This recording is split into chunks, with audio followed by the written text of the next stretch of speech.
Welcome. Thank you for ordering Geja's Cafe Fondue Experience. I'm Jeff Lawler. I'm the proprietor of Geja's, and I'm here to show you how to set up for a very memorable evening.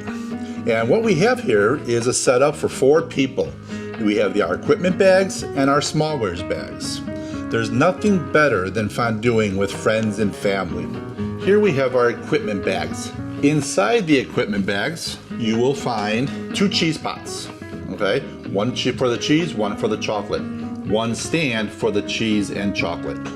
You have 2 oil stands along with 2 oil pots and the lids for those pots. Over here, we have our smallwares bag. In our smallwares bag are the essential items. We provide you with our instructions. It's step by step. Everything I'm showing you, everything you need to know about having an enjoyable evening. And there's an equipment list in here, everything that needs to be returned to Geja's. In this essentials bag, we have sternos. We have 2 large sternos for the oil stands, 2 small sternos for the cheese stand. We have 2 containers of oil. We have a lighter. We have a candle for ambiance. We have a wooden paddle to extinguish the sternos. A rescue spoon should you lose anything in your fondue pot. We also have a can opener to put holes in the large sternos. 3 hot pads. You have 4 roll-ups. In these roll-ups, each roll-up is its own color. There's 6 fondue forks. 1 for the cheese, 4 for the entree, 1 for the chocolate. You have your basket for your bread, apples, and grapes and vegetables. You have a garbage bag. You don't need to do the dishes. We'll do the dishes for you. Just put it in the garbage bags. And we've included a fire extinguisher. We've never had any accidents, but we want you to be safe if anything should happen. So that's all we have for our equipment. All right, let's prepare our sternos for our cheese stand and our oil stand. Because again, the small sterno is for the cheese stand. And simply, you're just gonna pop the lid on this one, put it underneath the cheese stand, and when you light it, you're gonna want the lid open just about 40%. And when it comes to these larger sternos for the oil stand, they can be a little challenging to open. So you're gonna pop the top, set the top to the side, then take the tip, press it down, put it in, and just apply, press down. You want to put 3 holes in here. By venting the sterno, it allows air in and then the sterno to burn out faster. This goes on to the base of the oil stand, and here I'm placing our chimney. This intensifies the flame on the pot. Here we have our soybean oil. These are pre-measured, so just dump it into your pot. Save these because when, like later on, when the oil's really cooled down, or the next day, you can just dump the dirty oil into these containers and throw the whole container out. Now let's set up our table, okay? We had the 3 plate hot pads, okay? I've already gone ahead and placed a hot pad over there, placed the oil stand with the oil pot. This hot pad we'll go ahead and place in the middle of the table. This is where our cheese stand will go, our cheese pot, and then we'll put our basket of bread, apples, or grapes there, and this will be for our other oil pot. The reason I'm placing these items in this way is you'll go ahead and enjoy the cheese fondue and the grapes and the basket first course. And the oils are on this side because when you're done with the cheese fondue, you'll clear it away and you'll put your entree board here. So your entree board will be in the middle, and these 2 people can cook from this pot. Those 2 people can cook from that pot. Now that our equipment is all set up on the table, let's dig into our food bag. All your food will be in our Keep It Cool bag, okay? This bag, along with a couple freezer packs, will keep your food cold for 3 hours. Here we have our bar cheese, our Merck's bar cheese, Merck's sharp cheddar with crackers. This is meant to start digging into and enjoying while you're setting up. We have your 4 house salads. And you have your cheese fondue along with all the dippers, bag of bread, grapes, peppers, onions, broccoli, and the apples. These 2 freezer packs will be in there, keeping everything nice and cold. You have your seasoning. This is meant to be used after you're cooking your items, a little dry Geja seasoning.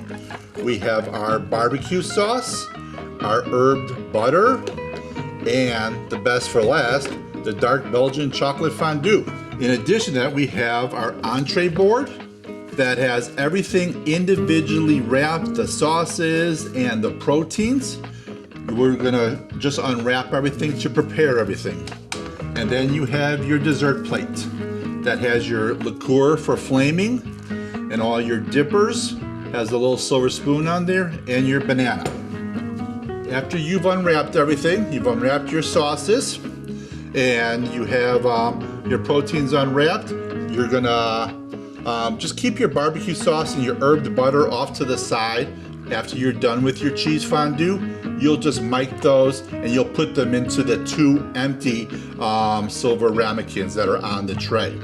Once you have it like this, put it in your refrigerator and it's done, so that when you're done with your cheese fondue, you just clear the cheese and your entree board is ready to go.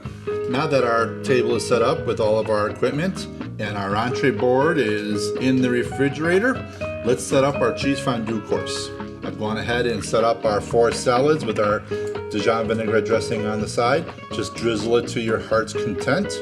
Again, you have the bread, the grapes, broccoli, the peppers, and the onions. And then in this container, you have the apples. The apples are in water. Just remember to drain the apples really good before you put them in the basket. Now, when it comes to the cheese fondue, this is really cold, and you're gonna wanna heat it up in the microwave in 1-minute segments. Just simply loosen the lid, okay, and put it in your microwave. I've gone ahead and I've already heated one up for us. Pour it into your pot, getting every drip out. We are good to go to enjoy our cheese fondue course. Now, when it comes to lighting these oil stands, okay, it takes about 30 minutes for the oil to heat up properly, okay? And in 20 minutes after you light the sterno, you will check the lid. If you can put your hand on it, but you can't keep your hand on it too long, the oil's right. Take the top off, set it either in your sink or on your stove top, because the top is hot. Let's test our oil. I first start off with a mushroom, okay? And put it in there and stirring.